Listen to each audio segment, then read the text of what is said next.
the tragic story of 11-year-old Camila Borda. In today's story, we dive into an unforgettable tale shared on Reddit that left readers both shocked and heartbroken. This isn't just another post. It's a powerful story of unexpected twists, raw emotions, and a chilling conclusion. If you enjoy these kinds of gripping Reddit stories, don't forget to hit like and subscribe so you never miss one of these captivating narratives. Let's unravel this intense journey together. Camila Borda, a bright and tender-hearted child, was born on September 18, 2006, in the modest town of Unión, located in the Buenos Aires province of Argentina. She was the youngest daughter of Alejandra and Roberto, a hardworking couple with 6 other children. Camila's early years were spent in a bustling household filled with the joys and challenges of a large family. Despite the demands of raising 7 children, Alejandra and Roberto always prioritized their children's well-being. However, as the years passed, cracks began to form in their marriage. The couple eventually decided to separate, choosing to part ways amicably for the sake of their children. After the separation, Alejandra took on the responsibility of raising the children, while Roberto remained committed to staying involved in their lives. Alejandra's journey as a single mother led her down a new path when she met Guillermo, a kind-hearted construction worker from Junín. Guillermo, who was also raising a daughter on his own, bonded with Alejandra over their shared experiences as parents. Eventually, Alejandra and Guillermo moved in together, blending their families into one. Their new home was in a humble neighborhood about 2 miles from the town center, characterized by unpaved roads and modest homes built with determination and resourcefulness. Camila quickly became the heart and soul of her blended family. Her sweet and caring nature earned her the affection of everyone around her. Among her siblings, she was particularly cherished for her gentle demeanor and contagious smile. Her grandparents, both on her mother's and father's sides, held a deep fondness for her, often remarking on her maturity and the warmth she brought into their lives. Her Aunt Beatriz, Roberto's sister, shared an especially close bond with Camila. Living just a short distance away, Beatriz frequently invited her niece over to spend time with her cousins, turning simple afternoons into cherished memories filled with laughter and love.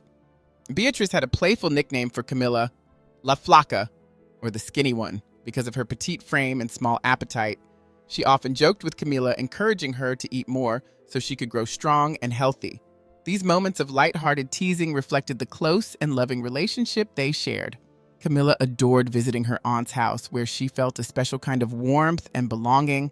Her cousins welcomed her with open arms, and together they created a lively environment filled with games, stories, and laughter that lingered long after she left. Although Camila was naturally shy around strangers, she was polite and well-mannered with neighbors who treated her family with kindness. Around her loved ones, however, she was a completely different person.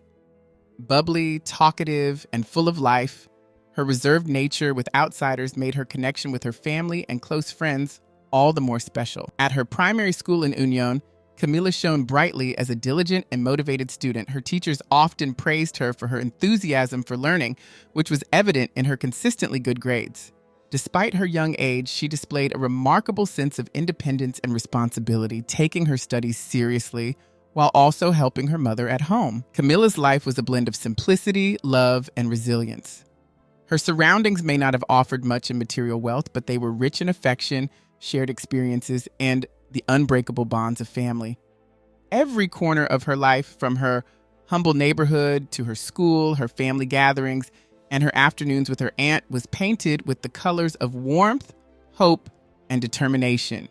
Camila's story was one of a young girl who found joy in the small moments, lighting up the lives of those fortunate enough to know her. Camila was always a responsible child, rarely needing her mother's reminders to complete her homework. She took her schoolwork seriously and enjoyed the sense of accomplishment when she finished her assignments. At home, she was always ready to pitch in and help with household chores. One task that she and her siblings often took on was going to the nearby store to buy bread. It was a simple errand, but one that added a sense of responsibility to their daily routine. Occasionally, Alejandra and Guillermo would ask the children to run a quick errand to another shop, this time for cigarettes. This store, owned by Mila Gross, was a familiar spot, and it became part of the children's regular trips around the neighborhood. Camila had developed a warm friendship with Mila Gross, the teenage daughter of the shop owner. Their chats were the kind of easy, girl-to-girl conversations that Camila enjoyed, where they could talk about everything and nothing at the same time. These little exchanges brought a sense of community into her life, something that was deeply cherished in her small town. On their way to and from the shop, Camila and her siblings would often pass by an old, abandoned estate located just a short distance from their home. The large two-story house sat behind a wide yard full of trees, which seemed to separate it from the road. The estate was quiet and mysterious, with its gate leading to a garden that appeared untouched by time. The estate was owned by a mother and her son, though Camila and her siblings didn't know much about them. The son's name was Martin, and though they occasionally saw him around, they didn't have much interaction. Despite this, the children were drawn to the empty property and, on more than one occasion, sneaked into the yard to play. They would spend hours there, exploring and enjoying the sense of freedom that came with being in such an open space. Even Guillermo, Camila's stepfather, would sometimes take his horses into the yard. It wasn't unusual for other neighbors to use the property either, which made the estate feel like a shared, unofficial space. However, things took a turn when Martin and his mother discovered that the children had been using their property. They were not pleased and confronted Alejandra one afternoon. The argument between the two women was heated, and it became clear that the boundaries of the estate were important to the owners.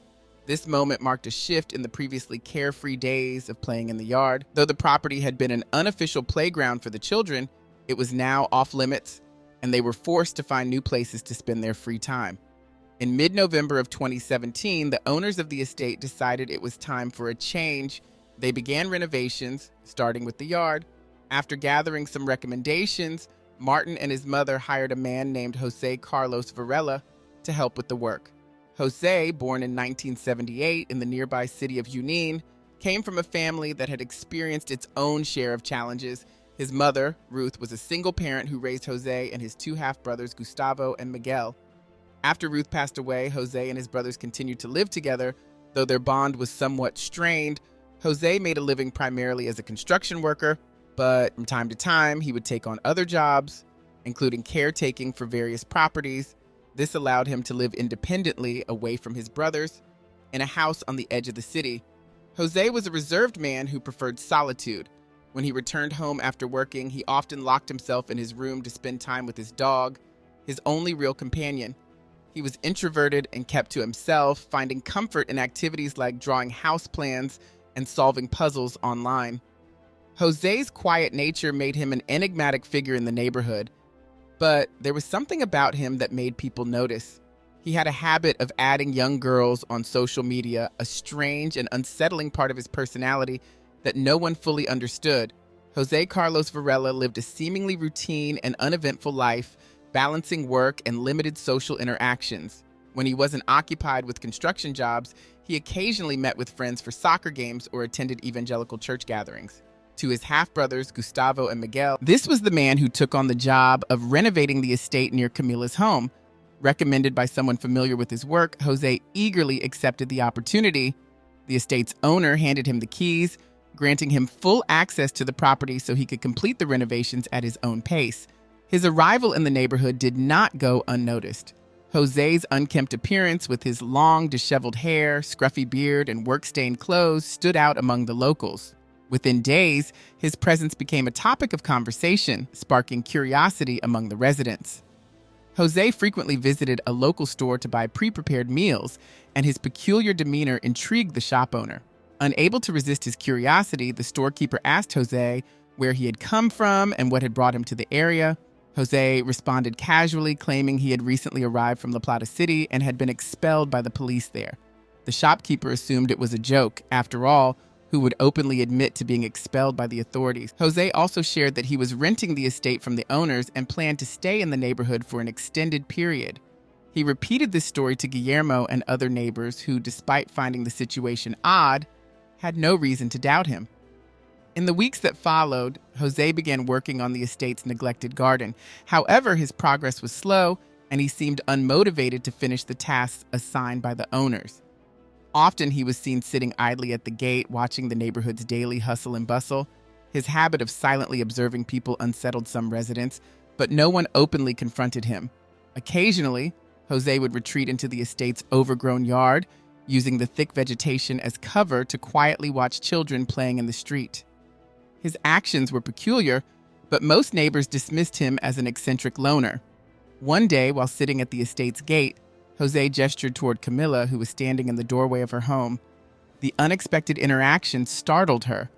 The wave and the intense gaze from a man she barely knew left her feeling deeply uneasy. Camila, usually confident and brave, was shaken enough to confide in her siblings.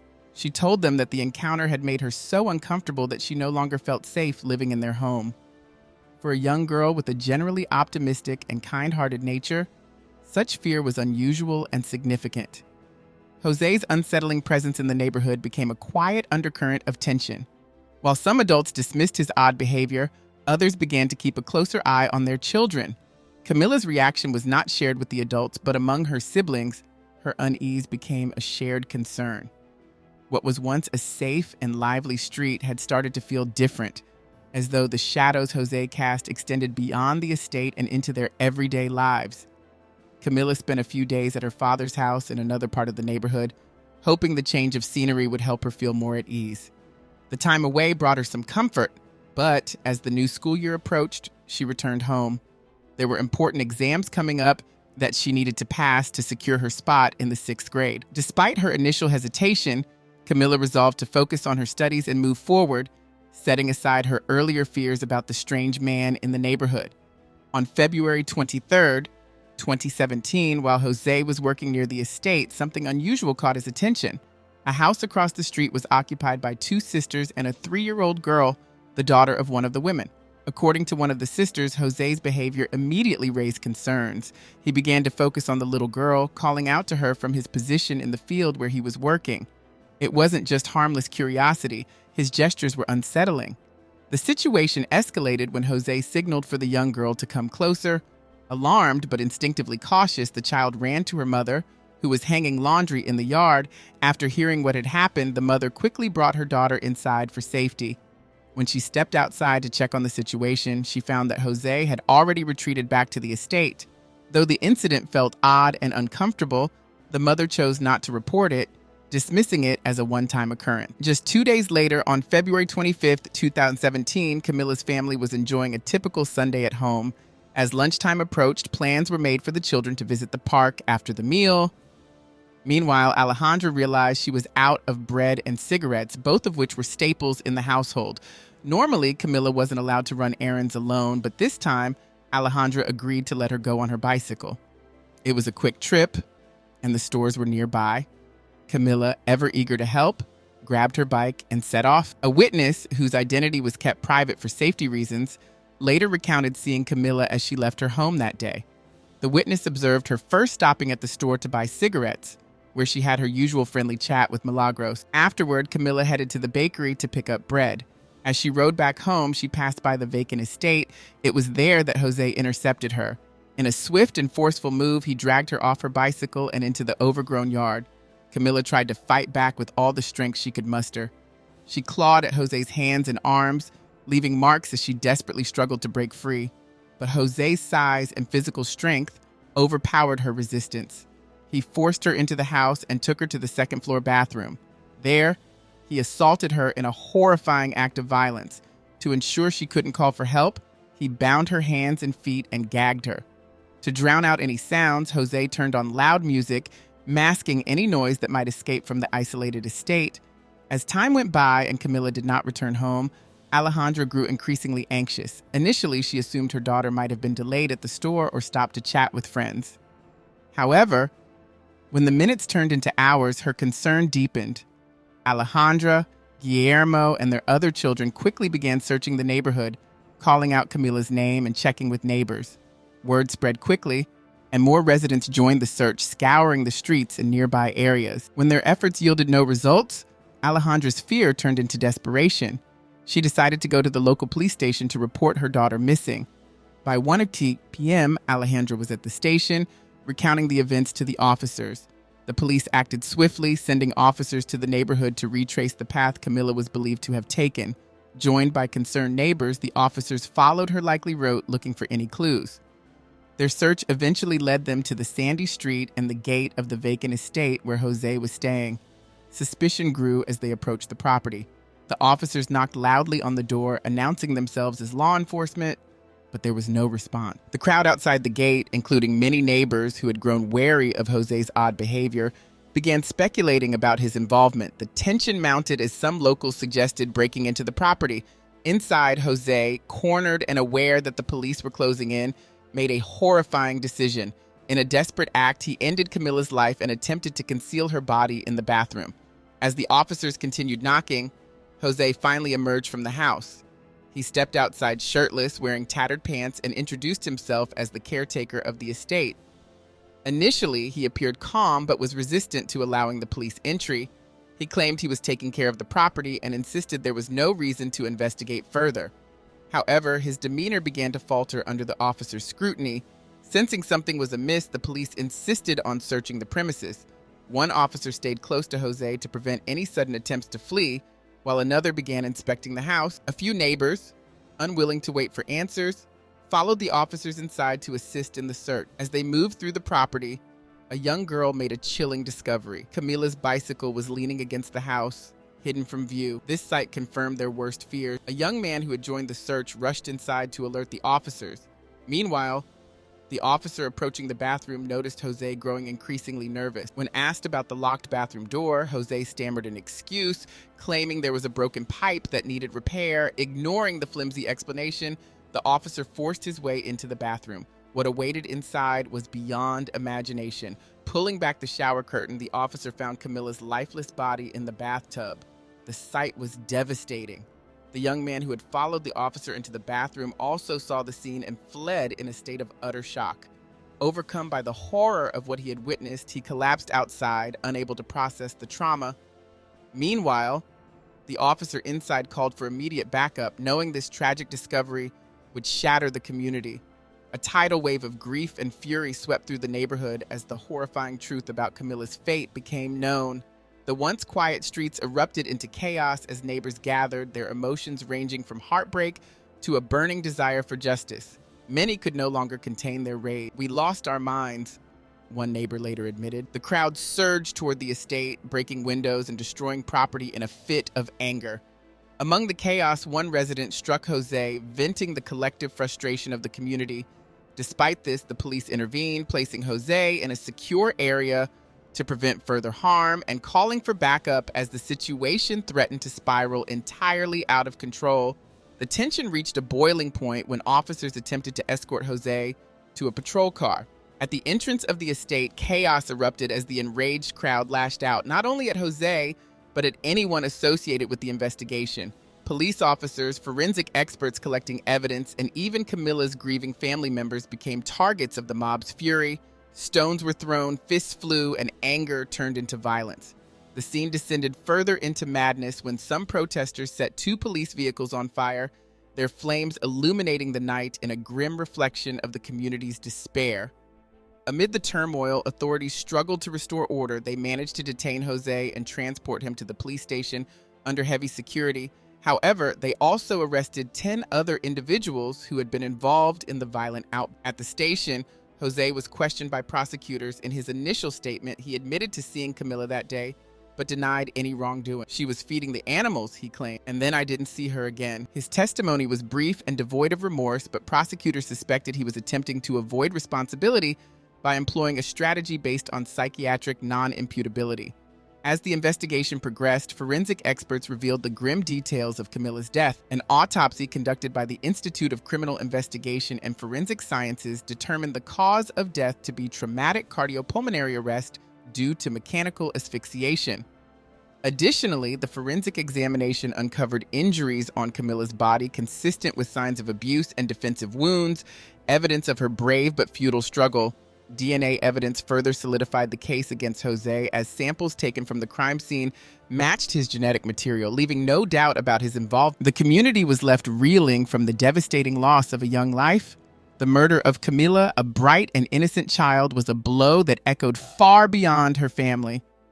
It was a collective tragedy, and her neighbors felt her absence deeply. The sheer cruelty of the act left an indelible scar on the neighborhood, fueling a desire for justice that extended beyond the immediate case. It was no longer just about punishing Jose. It was about ensuring that no other child would face a similar fate. On the evening of February 26th, 2018, the neighborhood united in grief and outrage, organizing a massive march to demand justice for Camila. Her parents, Alejandra and Guillermo, led the procession, supported by hundreds of neighbors who carried candles and banners calling for action. The march ended at the municipal office, where the community voiced their demands for greater security measures, especially to protect children. The tragedy of Camila's death was not an isolated incident, they asserted, but a wake-up call to address the systemic failures that allowed such horrors to occur. Together, they vowed to honor her memory by fighting for a safer future. To prevent further unrest, local authorities took measures to ensure public safety during the planned demonstration. Additional security personnel were deployed to oversee the event and avoid any potential conflicts. Despite these precautions, the march was a peaceful expression of solidarity and sorrow. Hundreds of residents joined in, holding signs demanding justice for Camila and condemning the heinous crime. The collective grief of the community was evident as they walked together in silence, honoring Camila's memory while expressing their determination to see justice served. As the community grieved, investigators pressed forward with their efforts to piece together the full extent of Jose's actions. A significant breakthrough came when detectives confiscated his cell phone and began to analyze its contents.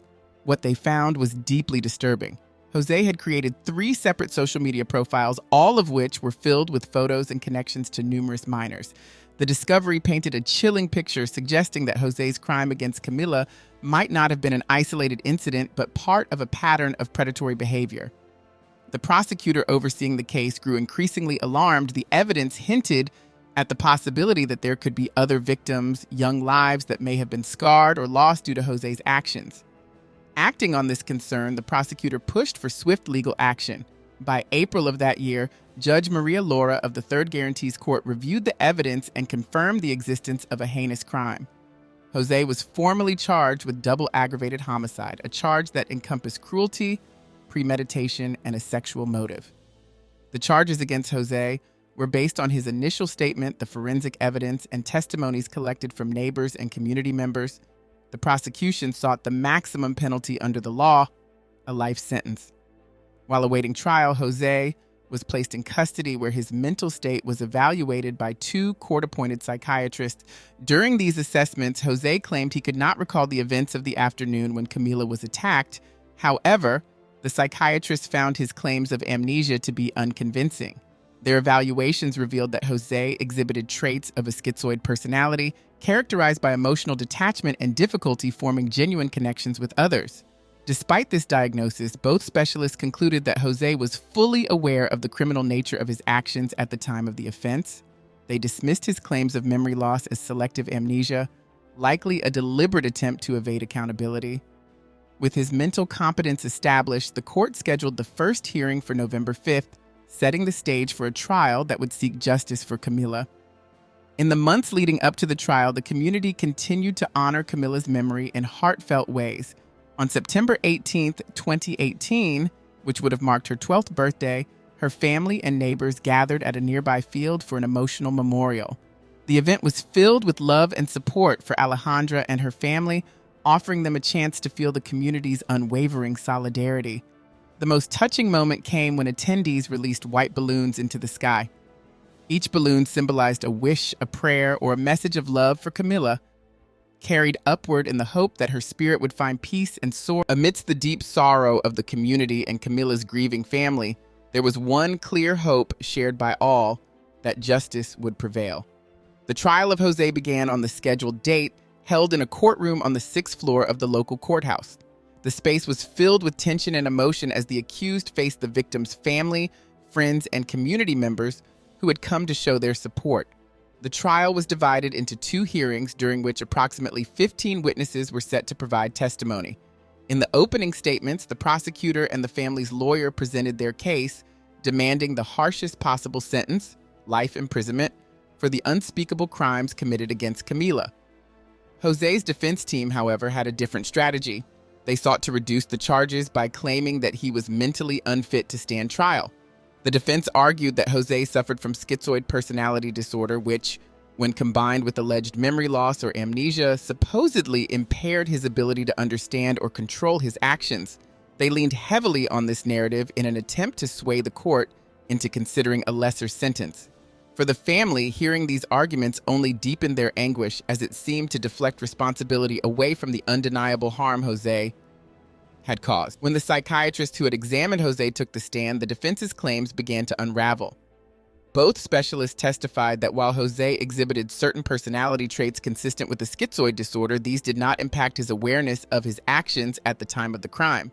The psychiatrist further dismissed his claims of amnesia, stating that Jose's mental state operated well within normal parameters. They made it clear that he fully understood the nature and consequences of his actions when he committed the crime.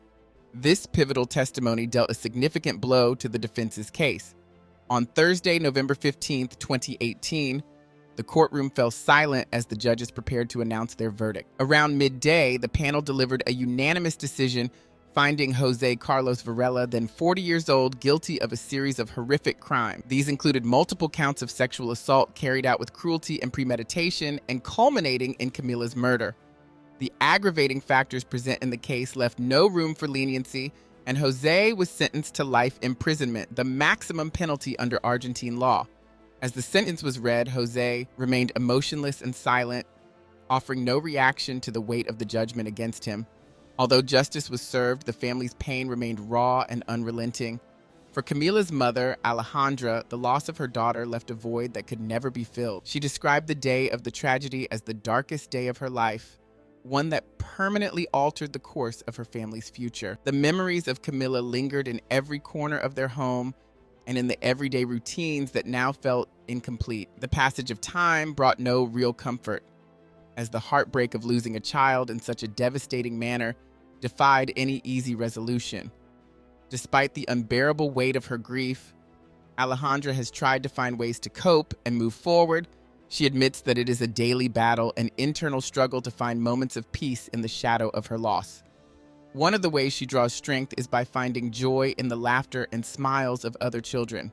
Though bittersweet, these moments remind her of her daughter's bright spirit, which she feels continues to live on in the innocence and happiness of others. For Alejandra, this connection provides a small but meaningful balm to her enduring pain, as she strives to honor Camila's memory in the life she continues to live. This story serves as a sobering reminder of how deeply trust and safety can be shattered in the most unexpected ways. What seemed like an ordinary life was forever altered by a series of events that left lasting scars on everyone involved.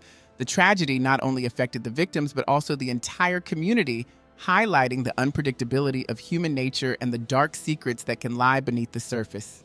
Thank you for taking the time to listen to this story. If you found it compelling, don't forget to like, subscribe, and leave your thoughts in the comments. Your support makes a big difference, and it helps us bring more of these powerful stories to you. Stay aware, stay safe, and we'll be back with another story soon.